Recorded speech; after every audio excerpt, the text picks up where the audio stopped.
Dude, what the heck was that?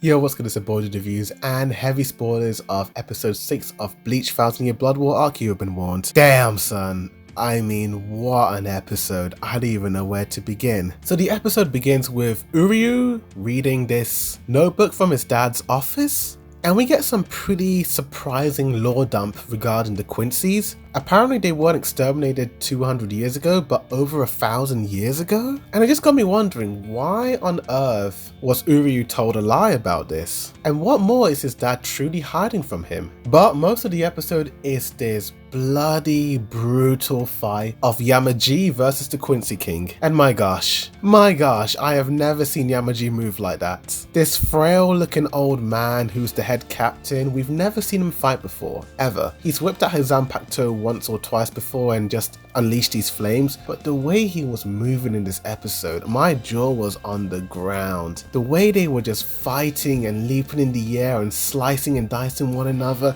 I'm not gonna lie dude, I was kind of freaking out over how glorious and insane the action animation was. I mean, I've never seen Bleach look like this before, not just the animation but the art style as well. I mean gosh, there was some beautiful shots, solid character designs, beautiful vibrant colors, man. But we actually get to see Yamaji's Zanpakuto, and his sword basically just gets super hot, like it goes over 16 million degrees Celsius or something like that. The entire Soul Society is just drying up because of his Zanpakuto. And I love how all the captains know immediately that Yamaji is really fighting seriously. And you have, I think her name is Unohana, looking mighty concerned. We don't really see too much emotion from this lady, but this is the first time that she's actually kind of worried. Yes, Yamaji is here to save the day, but his power is a little bit too deadly. And Yamaji basically turns into a fire god and he's just surrounded by flames. Flames are surrounding him, oh my gosh. I love the design of the flames flickering by his side. He reminds me of Tanjiro's fire power from Demon Slayer.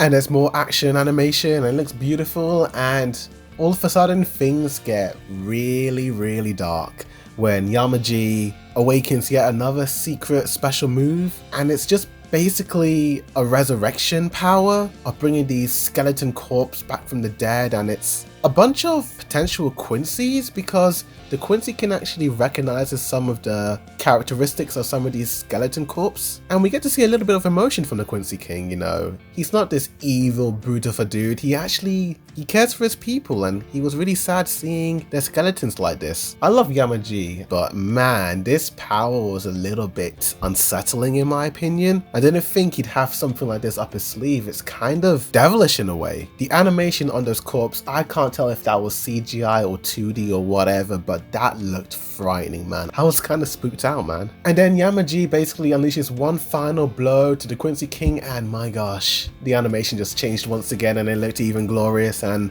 oh my gosh, it was beautiful. The Quincy King is completely chopped in half and Yamaji's won. And because of the extreme amount of heat going up into the sky, into the clouds, a lot of rain just pouring down. And then this massive twist revealed that the Quincy King was never fighting Yamaji all along, left me absolutely in shambles, dude. The imposter was someone called Stern Ritter. Why? I don't quite understand his power. Is his power a sort of copy of the Quincy King? Or is he some sort of like shadow clone of the Quincy King? I don't really understand that. But regardless, the Quincy King appears and he just leaves Yamamoto absolutely shaken. And if Yamaji is scared, then you know things are not going to end well for him or anyone else. And then we got another surprise reveal. The Quincy King came to the Soul Society to locate and find Aizen, and he wanted to bring him to his side. Not gonna lie, I was not expecting to see Aizen this early on in the show. I assumed as an anime only that he'd come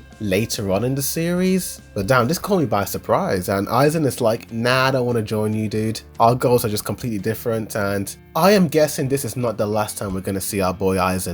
But I like his new look. He looks even more sinister than he did before with the eye patch. In a way, the Quincy King just unleashes his sword thing and just slashes Yamaji, and yeah, it doesn't look good for him. I don't think Bleach would kill off main characters like that. So far, all the main characters have more or less survived the show, and I'm guessing Ichigo's gonna fight this guy because, you know, it's Shonen Jump and all that jazz. The main character's gotta fight the final villain and all that jazz. But yeah, I think this might have been one of the best, if not the best, Bleach episode of all time. Definitely my favorite of this Thousand Year Blood War arc by a mile, and definitely my favorite episode of Bleach I have seen in a long time, dude. Studio Pierrot did not disappoint with this episode. It felt like a bloody movie, mate. Yeah, this is a 10 out of 10 and an A star for me, without a doubt. Good lord, that was beautiful.